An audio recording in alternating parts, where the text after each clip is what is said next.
Coach Pauly C. Okay, we're jumping in on a conversation that we had this morning around a coaching session. We're talking about having a conversation with internet leads and my ability to engage a conversation, keep the conversation going. But look, whether you're at an open house, you're talking to expireds or for sale by owners, or whatever it is on the lead type that you're engaging, because my job is to create conversations and keep them going and then ultimately close them. I have to be able to better make a conversation feel more comfortable and confident. And so I start the conversation. Now, in this case, we were talking about internet leads, and I start asking questions around their situation and their motivation, and inevitably the conversation starts to fall apart. Okay, so then my ability to reignite the conversation first may start with a simple tool like a pattern interrupt. So a very simple tool you can use called a pattern interrupt may be, I'm sorry, my name was Paul. What's your name again?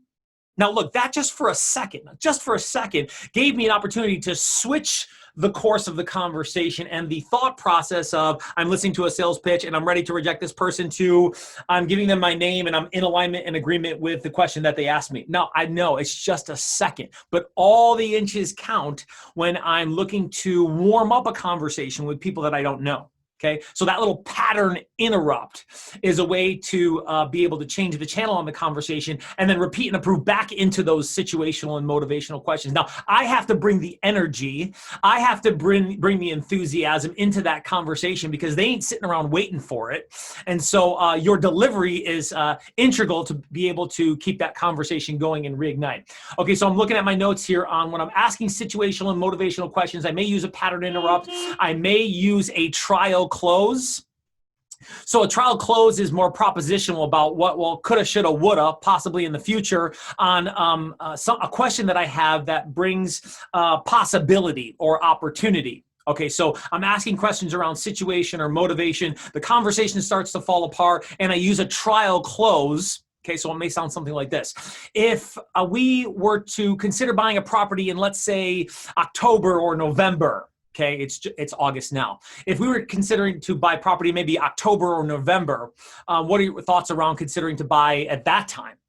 Okay, now look, I've disassociated commitment or decision now, and I've pushed that off into the future with a time frame that gives them space to breathe and not feel like they're committing to making a decision. Because look, that's what they feel like in this conversation. Or committing to the appointment is that appointment equals commitment.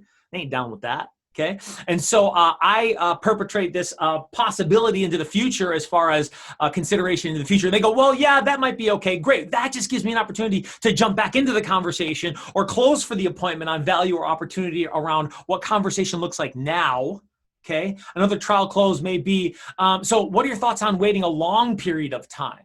Now look, my playbook, Pauly's playbook, you can email me at therealsalestalk@gmail.com, has a list of trial closes that you can use that when the conversation starts to fall apart, you're interjecting so that you can be redirecting for that conversation. I just want a conversation for real consideration to find out if there's possibility for me to help you or not. Now look, a lot of these conversations are not going to go into the direction of opportunity, and that's called okay, because I just want to help people who want to be helped. I just want to explore conversation for people who are considering, and there's just a little apprehension or anxiety because I'm a salesperson, because I'm a stranger.